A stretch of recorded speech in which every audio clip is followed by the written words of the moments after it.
안녕하세요. 김태훈의 현명한 주식 투자자 방송 시작하겠습니다. 오늘은 솔루스 첨단 소재에 대해서 말씀을 좀 드리겠는데요.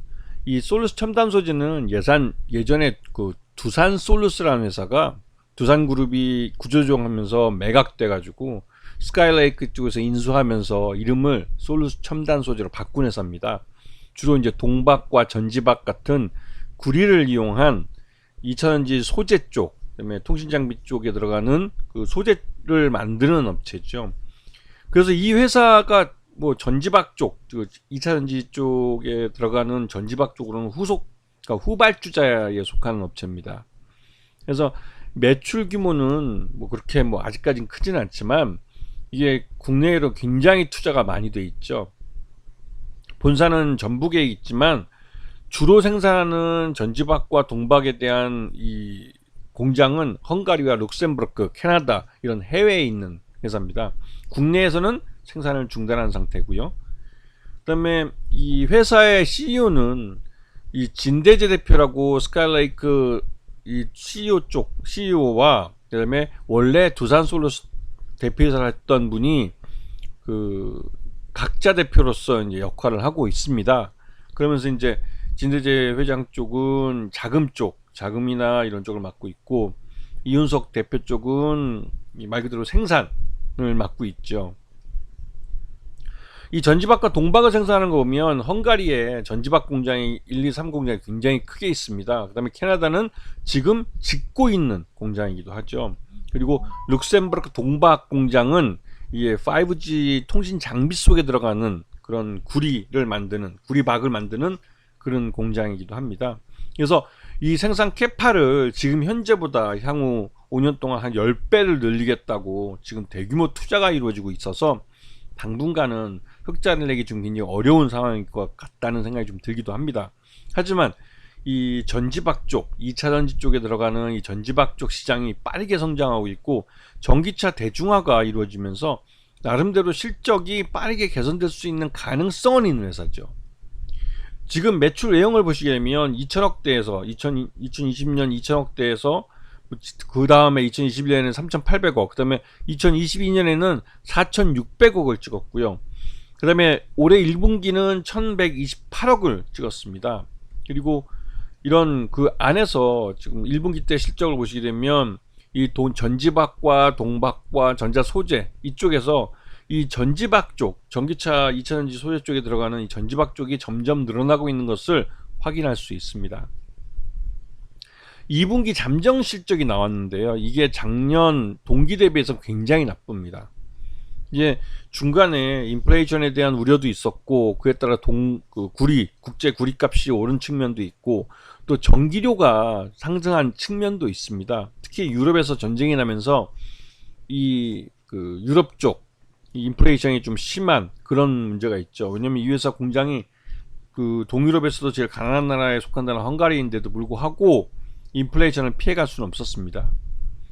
자, 그리고 이 회사 최대 주주는 스카이레이크 쪽인데 이쪽이 41%를 갖고 있는 그런 쪽이고, 그러니까 소유 지배 구조를 보시게 되면 롯데 정밀화학이 이 스카이레이크 쪽에 롱터m 스트레이트 인베스트먼트라는 이 사모펀드죠. 사모펀드에 투자를 하고 그 돈이 솔루스 첨단 소재 인수에 들어갔기 때문에 롯데 정밀화학이 솔루스 첨단 소재에 대해서 어느 정도 발을 담그고 있다고 볼 수도 있습니다. 그러면서 이 헝가리에 있는 이 동박 공장에는 또 전지박 공장에는 LG 에너지 솔루션이 또 6% 정도를 투자하고 있죠.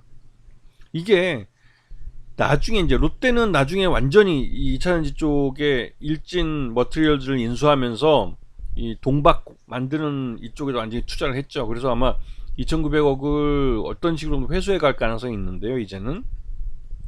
그러기 위해서 이제 이 회사가 어느 정도 성장을 했을 때, 솔루스 첨단 소재가 흑자로 돌아섰을 때 아마 차익 실현할 가능성이 크죠. 그래서 롯데정밀화학이 잠재적 인수 대상으로 이 솔루스 첨단 소재를 보고 있다는 건 자신들이 이제 롯데 에너지 인수한 회사와 합병도 가능할 거라고 생각하기 때문에 그런 것이고, 솔루스 첨단 소재가 흑자를 전환하지 못한다면 그런 시나리오도 가능할 수도 있겠다라는 생각이 좀 들기도 합니다. 자, 전기차 배터리용 이 동박, 그 전지박이라고 하죠. 전지박의 수요가 지금 지속적으로 계속 늘고 있고, 이게 2024년, 25년에서 이게 급격하게 전기차 대중화와 함께 빠르게 급증할 가능성이 큰 상황입니다. 지금 솔루스 첨단 소재는 앞에서 봤지만 실적이 굉장히 나쁩니다. 그래서 지금 실적 때문에 주가가 계속 흘러내렸었죠. 그리고 올해 들어와서 연초 대비해서는 실적이 5만원대까지 회복을 하긴 했지만, 그 이후 국제 전기값이나 또 전기료 이것들이 이제 올라가면서 다시 또 흘러내리는 모습을 보였습니다. 그리고 무엇보다도 2차전지 쪽에 이 솔루스 첨단 소재가 거래하고 있는 그런 업체들이 상반기 중에 이 전기차 공장들을, 그러니까 전기차 배터리 공장들을 미국에다 짓고 있는데 대규모 투자가 들어가고 있어요. 그러다 보니 이런 그 기존 이 생산량에 있어서 생산 캐파를 늘리는데, 생산량을 늘리는데 어느 정도 그 제한이 가해진 측면이 있습니다. 여기다가 이제 주거래처들인 현대차나 이런 쪽이, 그러니까 이 2차전지 업체들이에요. 이 현대차나 이쪽이 전기차를 미국에다 수출하지 못하게 되면서 받는 타격도 분명히 있을 겁니다. 이 솔루스 첨단 소재는 이 동박 만드는 업체 중엔 국내에선 3위 업체예요. 그러다 보니 항상 실적이 나쁘다 보니 M&A 대상으로서 이름들이 나옵니다. 그래서 잠재적으로는 솔루스 첨단 소재는 M&A 대상으로 시장에 더 가치 있는 몸값을 자랑할 수도 있겠는데요. 그렇게 되려면 일단은 무엇이 됐든 구매 경제를 달성해서 실적을 흑자로 돌려놔야 됩니다. 그래서 지금 향후 5년간 지금 생산량이 10배로 늘리겠다고 공격적인 투자를 결정하고 있고, 그러한 투자가 이루어지면, 마무리가 되면 확실히 매출 내용이 규모의 경제를 달성할 수 있는 수준까지 늘어나기 때문에 그때 가서 흑자 전환할 가능성이 있습니다. 물론 이게 지금 현재로서도 이 생산량 캐파가 이제 북미 쪽에 있는 이사연지 공장들이 본격적으로 가동을 하게 될 경우에는 이 캐나다 공장도 이제 가동을 하기 시작할 거고, 그렇게 되면 이제 그런 매출에 의해서 투자가 좀 줄고, 그 다음에 인풋 대비 아웃풋이 나오기 시작하기 때문에 솔루스 첨단 소재는 흑자를 낼 가능성이 더 높아지는 상황이 될 수도 있습니다. 이제 그런 면을 감안하신다면 솔루스 첨단 소재의 실적은 지금이 바닥될 가능성이 크기 때문에 지금은 관심권에 두고 보셔야 될 때라는 생각이 좀 듭니다. 자, 오늘 방송 여기서 마치겠습니다. 감사합니다.